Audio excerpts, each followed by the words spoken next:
escolteu, jo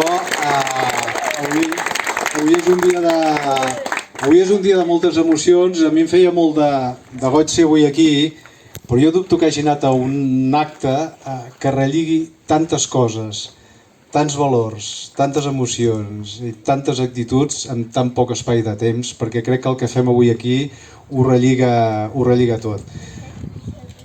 Què em refereixo? El lloc on estem.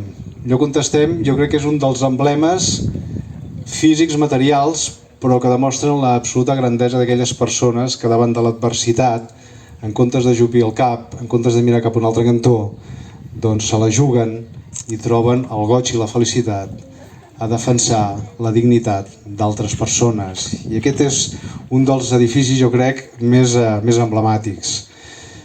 Després, home, fa pocs dies que ens vam veure, però poder-me tornar a abraçar amb el conseller Lluís Puig en terra catalana, això a mi m'emociona. Perquè l'última vegada que ens vam abraçar va ser la Catalunya Nord, l'última vegada en terra catalana que ens vam abraçar, i això, conseller, tu saps que fa molt.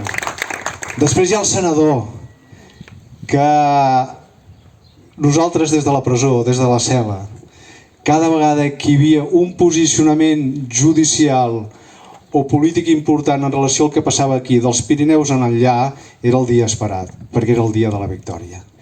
I els nostres companys de l'exili ens n'havien procurat moltes. Una d'elles, la sentència amb el conseller Puig, que finalment reconeixia